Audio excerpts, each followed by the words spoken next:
The alarm screamed to the corridors of Nexus Academy like a dying animal. Red lights bathed everything in bloody shadows, making the polished metal walls look like the inside of some cosmic tomb. Perfect. Just absolutely perfect. Zarachin pressed her back against the cold wall, breathing hard. Sweat dripped down her forehead, stinging her eyes. Around her, alien cadets scrambled in panic, their multicolored forms darting through the emergency lighting like confused rainbow fish in a toxic aquarium. "Attention all cadets!" The synthetic voice crackled through the speakers, calm as a mortician discussing funeral arrangements. "This is not a drill. Hostile forces have breached Academy perimeter. All personnel have 30 minutes to reach designated safe zones. Failure to comply will result in immediate capture or termination." 30 minutes. Zara almost laughed. Almost. The sound caught in her throat, coming out as more of a bitter snort. These pampered Academy instructors had no idea what they were dealing with. Humans didn't need 30 minutes to escape certain death. Humans had been doing it in seconds for millennia. "Chun!" The voice belonged to Instructor Vex, a 7-foot-tall Crothry with skin like purple leather and eyes that glowed amber in the dark. His 4 arms gestured frantically as he spotted her. "Get to the nearest extraction point immediately. Your species may be resilient, but even Deathworlders cannot survive what is coming." Resilient. That was the polite word they used. What they really meant was insane. Completely, utterly, beautifully insane. Earth had tried to kill humanity for millions of years, and humanity had responded by inventing bigger weapons, building taller cities, and developing an attitude problem that could be seen from orbit.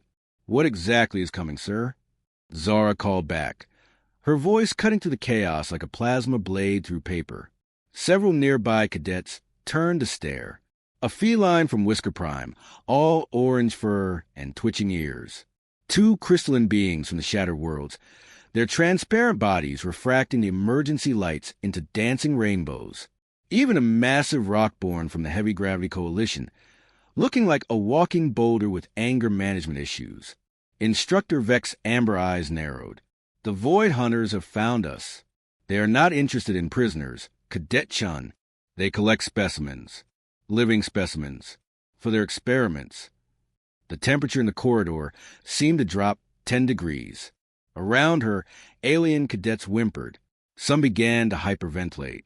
The crystalline beings actually started to crack, stress fractures appearing along their translucent limbs. Zara felt something entirely different rise in her chest. Something warm. Something that tasted like copper pennies and lightning strikes.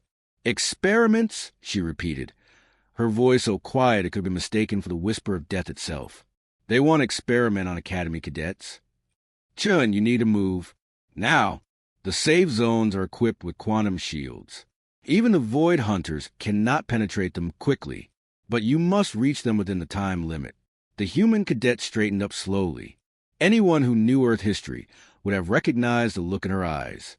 It was the same expression worn by every human who had ever stood on a battlefield and decided that retreat was not an option.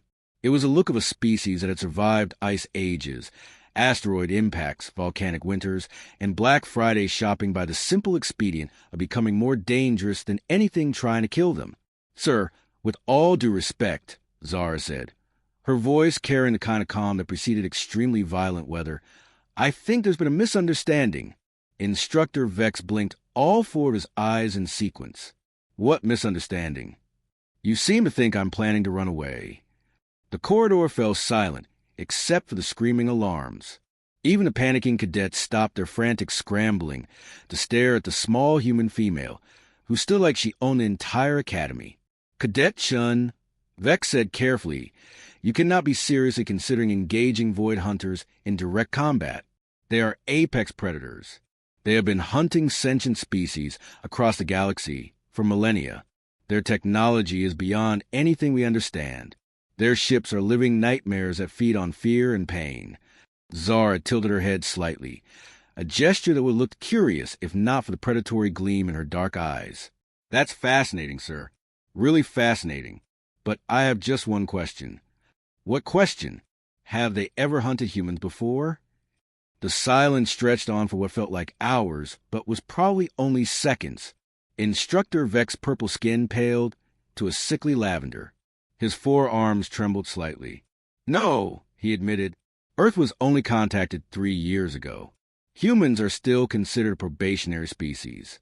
The Void Hunters would not have encountered your kind before." Zara's smile was not a pleasant thing to see. It was a kind of smile that belonged in horror movies and predator documentaries. Then they're about to get a very educational experience. She started walking down the corridor, but not toward the safe zones. She was heading in the opposite direction, toward the hangar bays, toward the source of the alarm signals. "Chun," Vex called after her. "You cannot go toward the breach. It is suicide." The human cadet paused and looked back over her shoulder. The emergency lights painted her face in shifting patterns of red and shadow, making her look like some ancient war goddess carved from blood and starlight. "Sir, you've been teaching us about galactic history for 2 years now, about all the great civilizations and their mighty warriors, the Crothri with their forearm fighting techniques, the feline with their perfect reflexes, the rockborn with their incredible strength. Yes, and all of them learned to fear the Void Hunters. That's because none of them came from a death world." Zara's voice carried down the corridor, like the whisper of steel leaving its sheath. "None of them evolved by being the scariest thing on their planet. None of them spent millions of years turning environmental disasters into Tuesday afternoons." She resumed walking, her footsteps echoing off the metal walls with metronomic precision. Behind her, she could hear Instructor Vex trying to coordinate the evacuation of the other cadets. Good. At least they would be safe while she handled the real problem. The corridors grew darker as she moved away from the main residential areas. Here, the emergency lighting was sparser, creating pools of shadow between weak amber circles. The alarm sounds grew louder, more urgent. Somewhere ahead, she could hear the distinctive whine of energy weapons and the duller thud of explosive charges. Combat. Real combat. Not the sanitized training simulations they ran in the Academy's holographic chambers. This was a genuine article, complete with the acrid smell of burning metal and the ozone tang of disrupted energy fields. Zara paused at a junction of 3 corridors, listening. Her human ears, evolved to detect the slightest sound that might indicate a predator in Earth's deadly wilderness, picked up something the alien instructors would have missed. Footsteps. Multiple sets, moving with the coordinated precision of a military unit. But these footsteps were wrong somehow.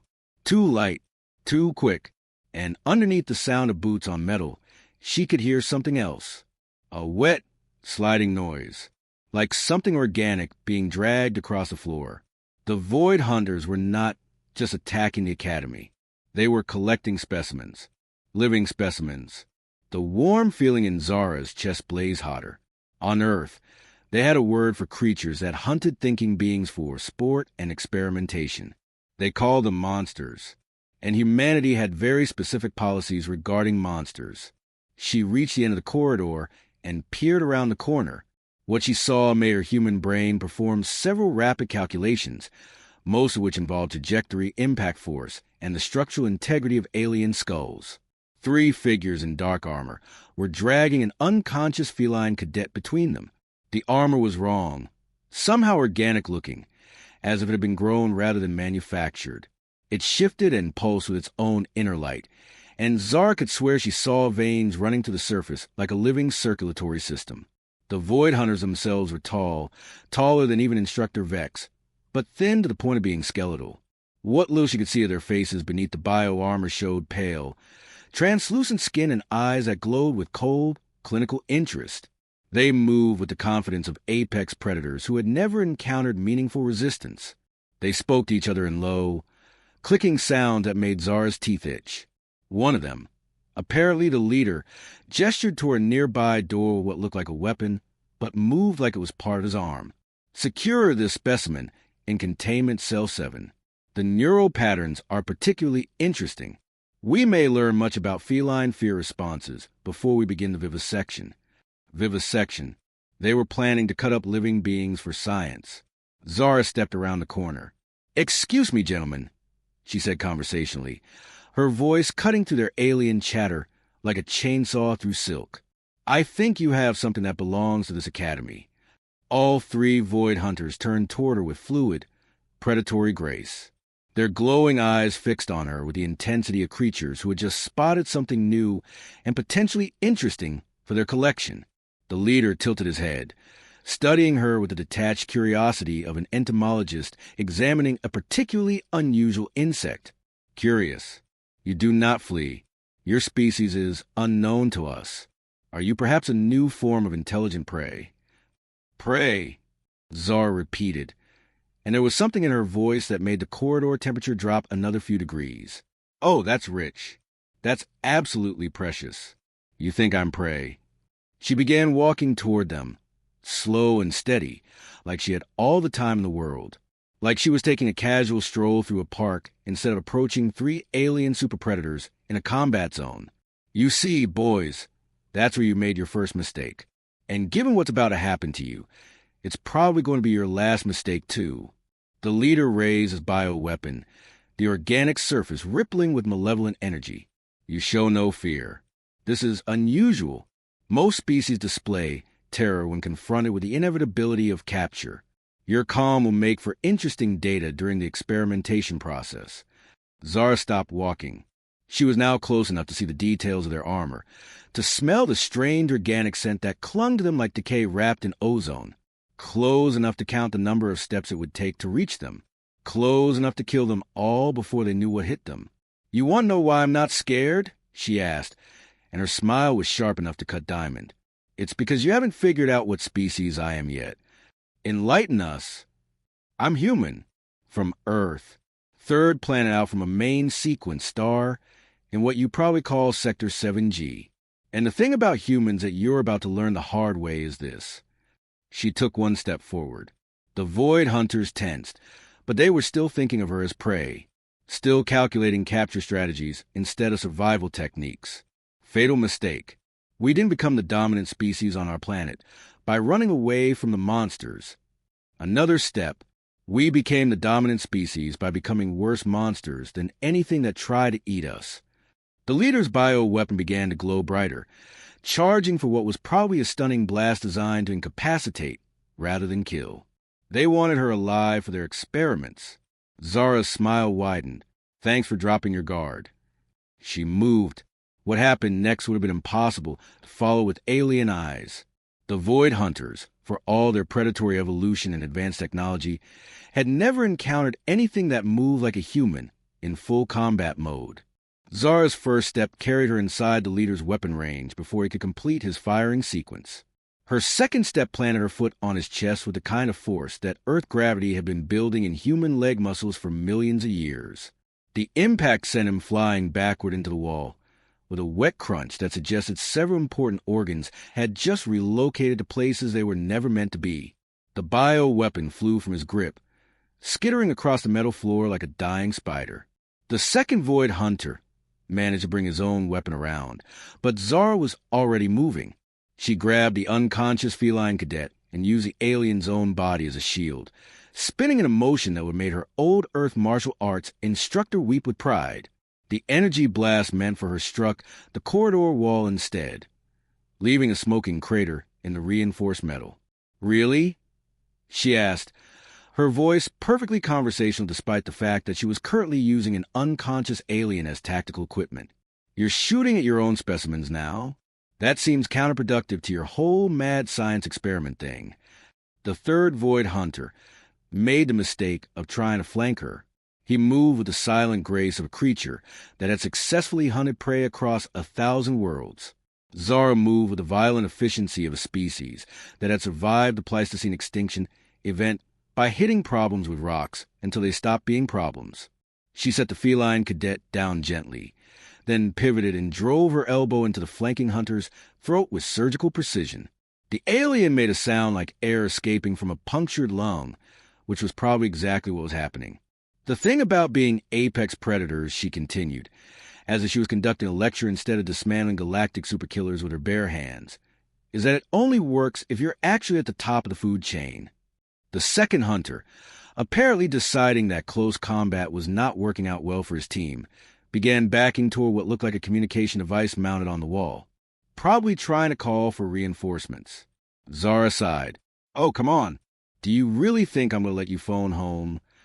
She launched herself across the corridor in a diving tackle that would have made her old Earth rugby team proud. The impact carried both of them into the wall, but Zara had positioned herself so that the Void Hunter absorbed most of the collision force. The alien's bio-armor cracked audibly. Apparently, organic technology had its limitations when it came to dealing with kinetic energy delivered via extremely irritated Deathworlder. "Here's what I don't understand," Zara said, pinning the hunter to the wall with one hand while reaching for his communication device with the other. "You've been hunting sentient species for millennia, right? You must have encountered some species that fought back, some that were dangerous." The Void Hunter struggled weakly, but his armor was malfunctioning now, leaking some kind of organic fluid that smelled like rotting eggs mixed with battery acid. All species flee or fall quickly. Terror is universal response to superior predators. See, that's where you're wrong. Zara ripped the communication device from the wall and crushed it in her grip like it was made of paper. Terror is a universal response to predators, but humans aren't prey animals. She glanced over the first hunter, who was still slumped against the wall, making wet, gasping sounds. "How's your friend doing? Still breathing? Good. I'd hate for him to miss the educational portion of this encounter." The third hunter, the one she'd throat-punched, was trying to crawl away down the corridor. His bio-armor was sparking and twitching, apparently having some kind of organic nervous breakdown. "Oh no, you don't!" Zara walked over and grabbed him by what passed for his ankle. Nobody leaves until class is over. She dragged him back to where his companions were attempting to recover from their introduction to human combat techniques.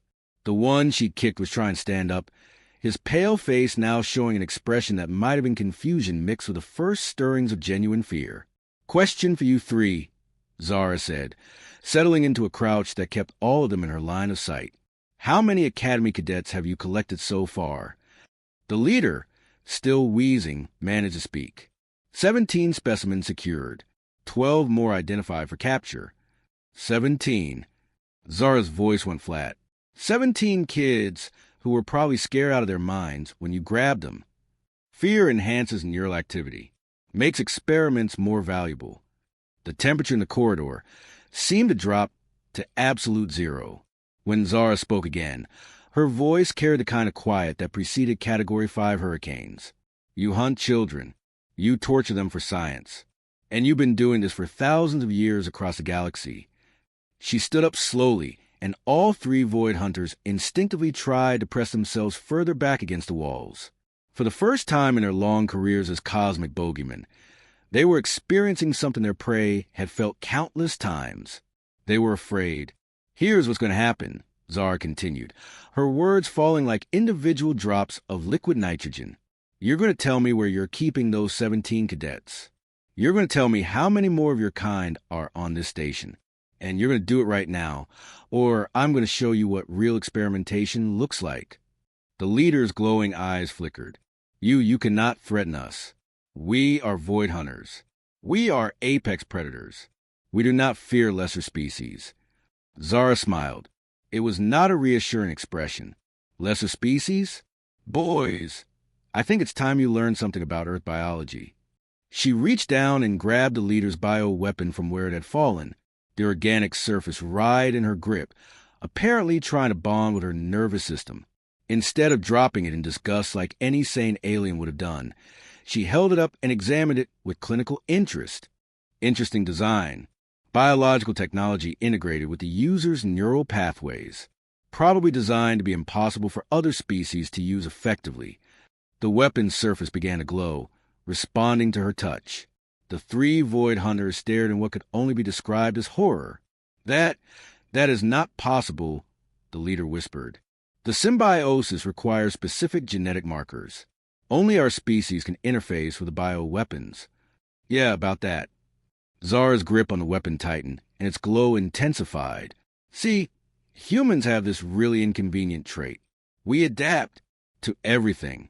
It's how we survived on a planet that spent millions of years trying to kill us with ice ages, volcanic eruptions, asteroid impacts, and everything else the universe could throw at us.